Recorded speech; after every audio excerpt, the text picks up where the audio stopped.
Hey there, beautiful souls, and welcome to another episode of Pain to Power, empowering you to heal from trauma, loss, and emotional wounds. I'm your host, Jill Ripley, and today's conversation is one I'm so excited to share with you. Today's a very special episode as I have my very first guest joining us today, and I'm so excited and honored to have her here. We're diving into a powerful and innovative approach to healing called critical memory integration, or CMI.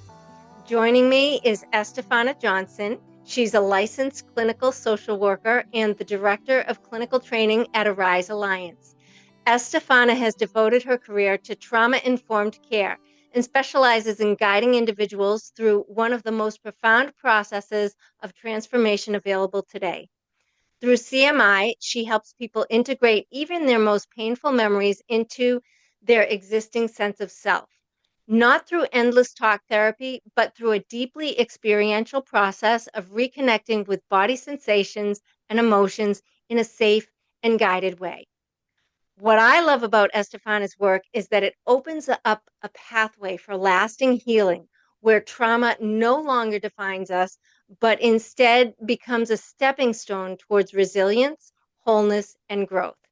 Today, we'll explore what CMI is, how it works, and how it can help people who feel stuck in old patterns finally move forward. Estefana is passionate about training clinicians and supporting individuals in reclaiming their sense of self, fostering resilience, and creating sustainable change. So let's welcome Estefana Johnson to the podcast. Estefana, thank you so much for agreeing to be my very first guest. I'm truly honored to have you here today, and I can't wait for our listeners to hear from you. Oh, Joe, like when I was reading your book, I'm like, she was made. This is like the perfect combination. I'm so excited to like connect with you and speak with you and share, just share things with you and collaborate. I am so happy that you're here. So, what I was wondering is if you could share a bit about your path and the mental health field and what drew you towards trauma healing work. Yeah, it was never something that I decided. I think it just there's things in life that happen that kind of open up the pathways. In fact, I probably would say I came here kicking and screaming the whole way. Um, from the time, I mean, I had my own experiences with trauma growing up, first generation Mexican American. There was a lot of adversity. Grew up in the dirt home, adobe house, like till I was 7. So literally had a dirt floor and dirt walls. And so talk about poverty. There was domestic violence. There was a lot of like generational trauma that had been handed down. My mom's got like a third grade education. My dad had an eighth grade education. Mom had severe trauma in her family. She grew up in one of the probably the most dangerous cities in Mexico, Juarez, which was known as like a murder capital. So there's a lot of family history and experience there that I know impacted my passion for understanding. It's impacted how I approach mental health and well-being, how I perceive the world, all of those things. Definitely it plays a role. But as far as coming into this career, I mean, I had no idea what I was going to do with my life, and it kind of landed on my lap, selling furniture and looking for a job when they were closing the store. Some lady said, "Hey, I'll get you a job if you give me a discount on a couch." And so I did. It's like 10%, and I got in behavioral health. And even at the beginning, I was a behavioral health technician, which is your kind of the staff that is monitoring patients inpatient. So they come Mhm. in either for substance abuse or their court order treatment at the organization that I was working at. And within a like 6 month period, I saw people graduate the program and come back multiple times. And I thought, is this what help looks like? Like it just, there were so many things that confused me, but more so irritated me because it just felt like injustice. Because there's Sure. people there who struggled with some of the stuff I had struggled with in the past, and the way it was being conceptualized, the way it was being addressed, felt morally wrong. And Okay. I think that's probably the thing that has continued to drive me is that, I'm told, well, there's research behind this and that's why we're doing it. I'm like, but that doesn't match what's happening here. Yeah, So, I understand that. I know I personally myself, I tried to quit drinking many, many, many times. And I knew it wasn't good for me, but it was like you said earlier, socially acceptable. And so I think that's one of the reasons why it's so hard. But what yeah. inspired you to become involved with critical memory integration and the work of Arise Alliance? Well, being in the field for a long time, I think I probably at the beginning I was very much taught to do like cognitive approaches, where we help people change the way they think and the way they view things. And I worked with probably one of the toughest populations, at-risk youth that were like court ordered in residential treatment. And there was a shift in our industry around like 2009, 2010, where at least for the nonprofit I was with at the time, to become trauma informed.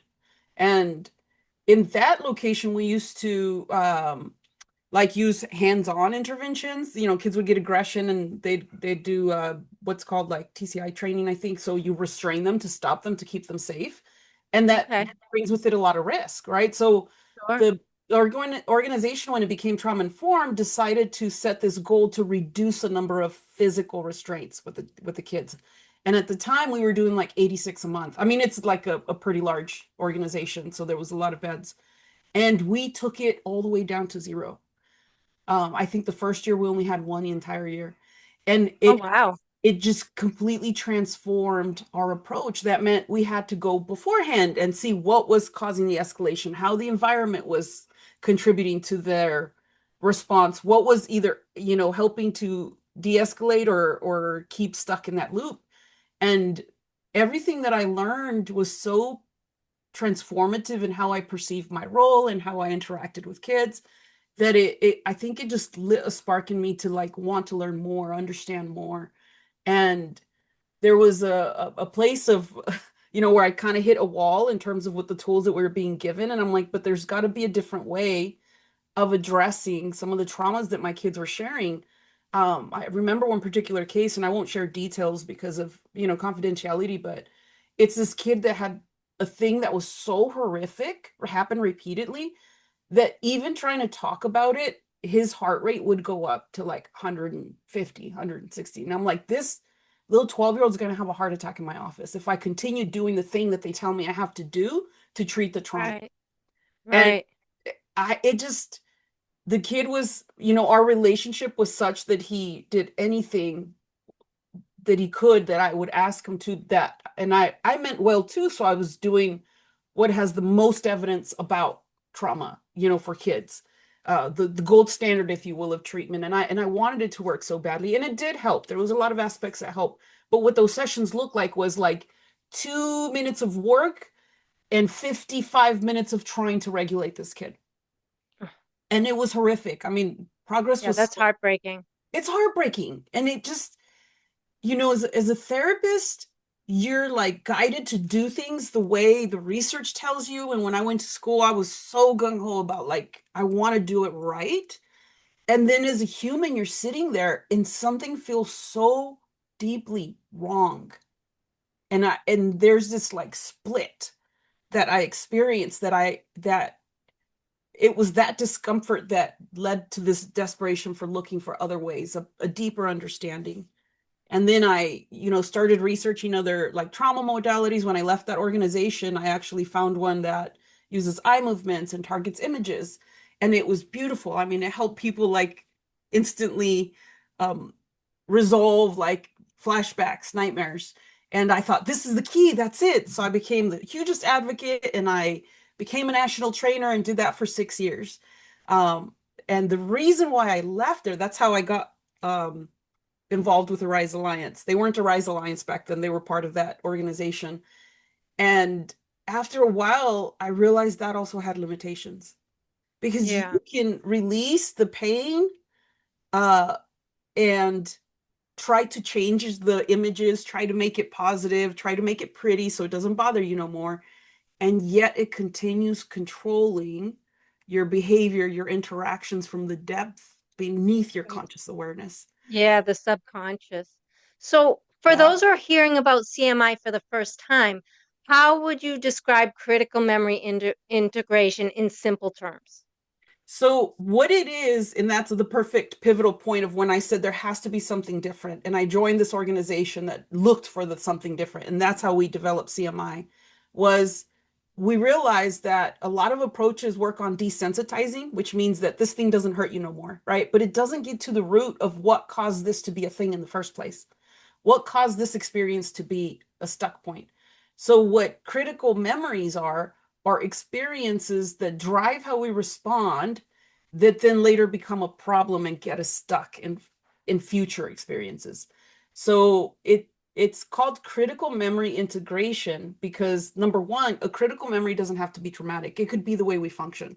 It could be that in my culture I learned not to cry. And so what happens is I shoved any grief down and disconnected from it.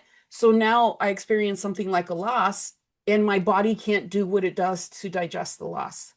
So it Right. becomes complex trauma, complex grief, right? Yeah. Or I felt lonely and my parents were too busy or said, I don't have time, and I had to disconnect from my needs. And I felt alone and isolated. And now when I stress out, I disconnect. And now this horrific event happens and my body can't process it because it feels alone and doesn't know what to do. Nobody's taught me to go through suffering. So what Okay. critical, yeah, so those are critical memories, right? It's kind of like how we're programmed. What we're doing is those experiences, if you desensitize them and you make them not hurt anymore and you shove them back further into the back closet, it might not be consciously impacting you like you're distressed, but it still controls how your nervous system is responding. It's still controlling how you're viewing situations, interactions, relationships, what you're attracted to, what the loops that you get caught in. And that was the piece that we were looking for that was incomplete. And So so, that's like the woman who goes after the same kind of man over and over. It's the same relationship with a different guy.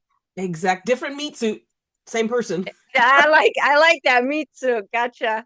Yeah, Different. yeah. And so I said there has to be a way to access that. And so we realized that you cannot, change what you're not conscious of. So you have to bring it to your conscious awareness. You have to be able to hold the space for that and the awareness and ability to expand from that. So it's like this thing that you experience will always be a thing that you experience, but it doesn't have to be your only reference point for how you respond in the now.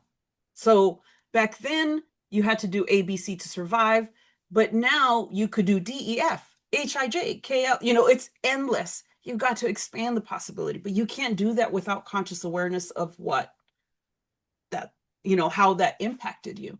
So And it's would you say that people who are using numbing techniques to cover up their pain, it's why they have the inability to or to move through that and to stop doing those activities is because they're subconsciously trying to repress those memories. Yeah, my analogy, Joe, would be there's something that you couldn't digest. And so you put it in a little container and you shoved it in the fridge. But now it's gotten old and it's like moldy and it stinks. And you've shoved other things in front of it. And now it's gotten so bad, and it's so disgusting you don't want to look at it. So you keep the fridge closed. Eventually it starts seeping out. So you use some Febreze and you're managing the smell, Yeah. but until you get to the root of where it started, until you go there and you take that thing and you clean it out and you decide what can be thrown away, what is mine to keep, here's a Tupperware, whatever you want to call it. Like you have to go in there and check to see like what about that led to how I function now that was useful back then but is no longer useful now.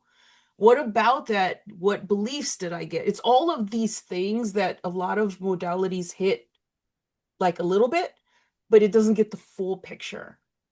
Right. And Gotcha. that's what we're trying to do is like not just your belief about it, how your nervous system responded, but also how do you view yourself? What is your belief about relationships? But also how do you experience that? Not just the narrative or the belief, but the experience in your body. And how does that impact your behavior now? So integration is taking that puzzle piece and instead of shoving it back or cleaning it out so that you don't, let me make it pretty so it doesn't bother me, you're fitting it into the context of the rest of your life. That's what integration is, the opposite of segregation, right? It's connecting to it. So you're not Yes. rejecting it, you're connecting it to it, and you're looking at how it's impacted the whole view of your journey, not just trying to like forget it or shove it back because it's too ugly to look at. So, without breaking confidentiality, could you share an example or story of transformation that shows the power of your work? Oh my gosh, it's so many of them. Like the biggest thing that I saw, and this is one of the issues that I had as a trauma therapist in the past, is I would have individuals that just wholeheartedly came, so courageously shared their story. We went through and we desensitized things, like if a person had nightmares or flashbacks, and we could do some eye movements, we could do image replacement, and they no longer were, you know, disturbed by it. So they'd be like, "Oh, you've changed my life." And it felt good as a clinician. But Yeah. then those ones that continued coming was like I'd see them start doing some of the same things that they always did. So now I got rid of that abusive spouse and we, got rid of that stuff, but now they find another toxic relationship, or they find themselves in situations, or there's still limitations, or they hate themselves. That's the very common one, is there's a lot of self-rejection because I'm broken, or I was not worthy of feeling love like other people do. My parents didn't love me. How come I wasn't good enough to be loved? And these are things that are so complex. It was really hard to erase that reality, to change that reality. And so when I started working with Arise and developing CMI, a lot of these clients who had gotten so far in their treatment as to maybe the symptoms were now gone or decreased, but we're still stuck in that self shame or pity or self hatred or whatever. Those are the ones that help me also better understand how this process was changing. Because instead of trying to fight the belief, trying to change the thought, we went back to see what is it that we missed. And we started to integrate. And by integrating, it means that they go back, they connect to whatever signal's coming up, the feeling that's coming up in their body, and they move towards the thing that is uncomfortable. And now they have tolerance for it. Now they're going with agency, with full like awareness and connection. And they recognize that they never learned to appreciate. Well, once you own it, you get to decide what to do with it. Not only that, but you understand it. You start learning why I responded the way I did, what I missed about that. My rejection from my caretakers had nothing to do with my value. It had something to do with their limitation, Right. right? So it's like instead of my mother didn't love me, it's my mother didn't love, period. Right.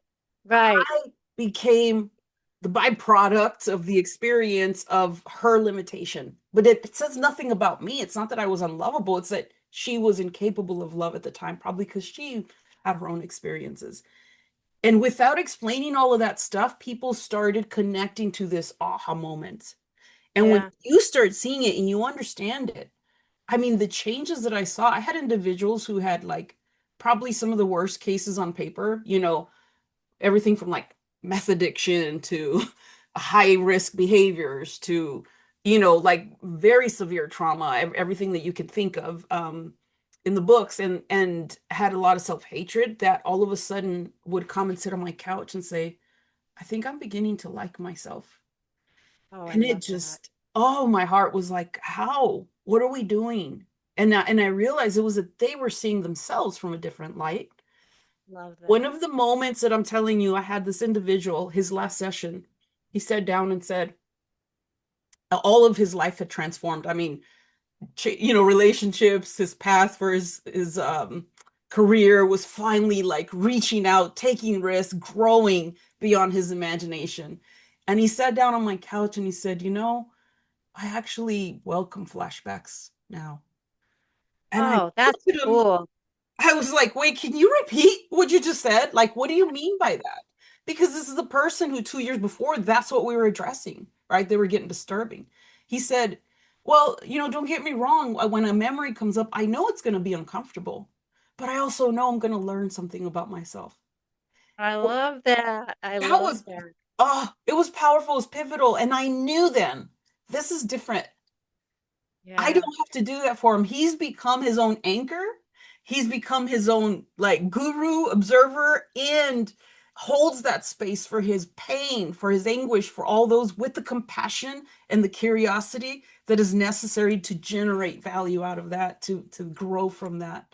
That that is so cool.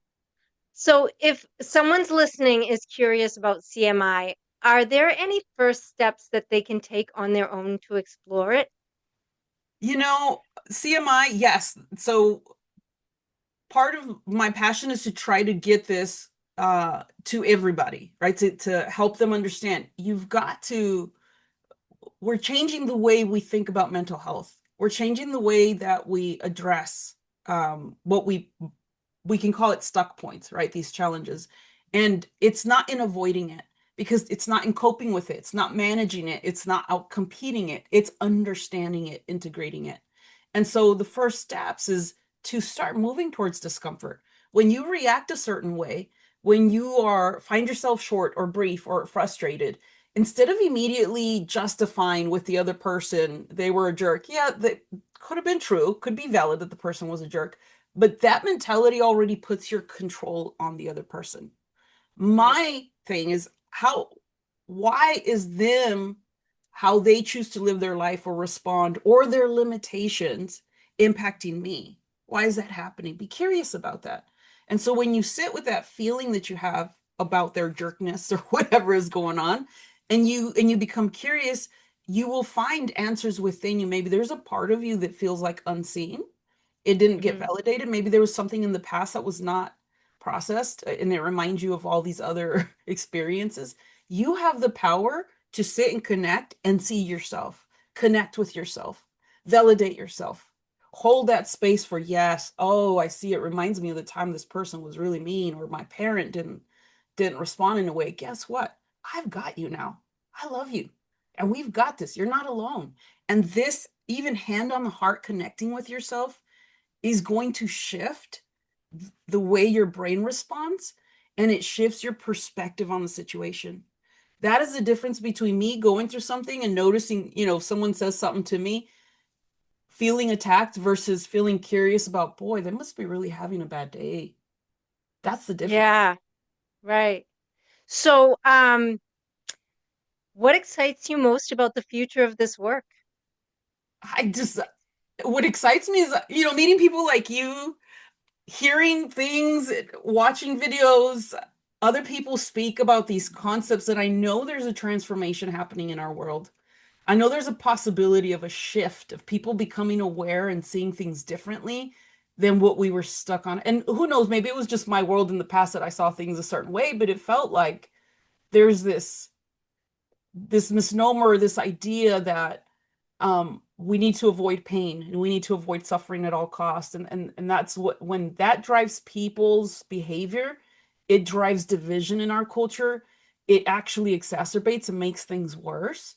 But when we start understanding our humanity, when we start kind of healing the organic way that we were built to do, which is we can handle, not only handle the emotions, they're valuable information. Not only For handle sure. yeah, but it's wisdom within the body. And when we start pivoting and acting that way, approaching that way, our kids learn about life differently. All right. They start It's the ripple interacting with, effect because when you start healing yourself, it ripples out to everybody in your sphere and it heals everything around yes, you. yes. Yeah, And I it love has the that. power to transform the world, to Yeah, I transform agree. everything. I agree. Yeah. So, if listeners want to learn more about CMI or connect with you or Arise Alliance, where's the best place for them to go? Best places are our website, arisealliance.org. I Okay. believe they're making a separate landing page for CMI. So critical memory integration is more for clinicians to do that training in order to be able to treat their clients. But you don't have to get to the level of going to a therapist. Now, I did want to mention the caveat. If you have like you're trying to go towards discomfort, but someone with like complex trauma or severe trauma, it's going to be very difficult to stay in a place of feeling control. That's where having a therapist, having another nervous system in the room that serves as an anchor to kind of support you in that, that's where therapy brings the value. So, don't think that, well, this doesn't work for me. You might be a person that needs some of that support. Kind of like a person that if you're, physically in a place where you have your body's healed, it's fine. You can push yourself into discomfort and grow your muscles and flexibility. But if you have a broken bone, doing that is going to make things worse, right? So the same thing with some of the trauma that we experience. If you find yourself, I can't even be in my body stuff, like I've got to disconnect, then don't push yourself. No, that's what therapy is for, is to have someone else walk you through it, hold that anchor for you so you don't get siphoned into that state, right? To help regulate. We call that co-regulation. And eventually you gain the capacity because those bones heal, those muscles heal, Right. and you become stronger. And that was the case of my client that I told you, where he couldn't do it alone at first, but by the end, he didn't need me anymore. Now he could Yeah, do so it's kind of it. like putting a cast on a broken arm, and when the arm is healed, you can take the cast off. Yes. And you might still need a little bit guidance on what exercises to do to strengthen your muscle, but then you could Hmm. do it at home. Right? And that's the Right. whole point of this, is to create, Yeah. to help you reclaim agency, ownership over your life. One of the things that I like to tell people is, it's such a misnomer that asking for help is a weakness. And in my personal opinion, asking for help is one of the strongest things that you can do.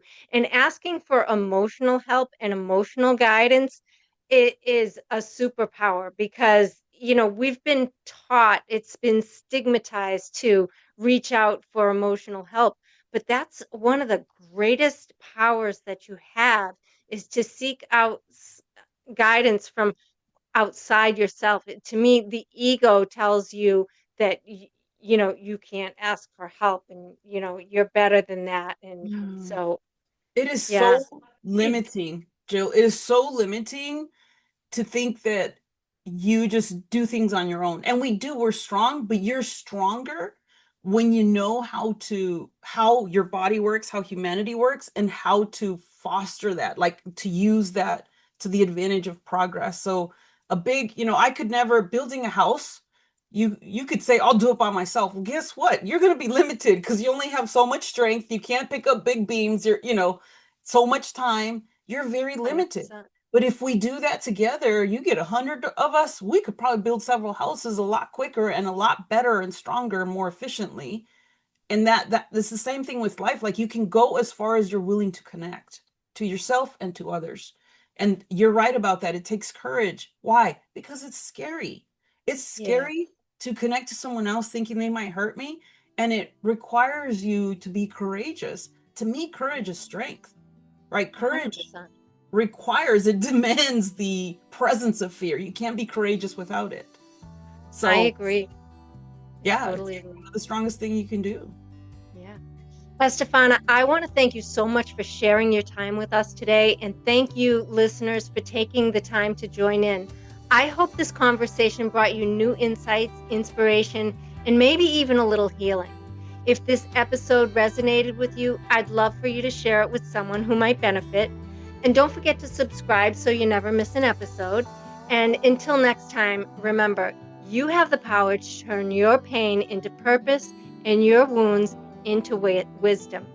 Take care, beautiful souls.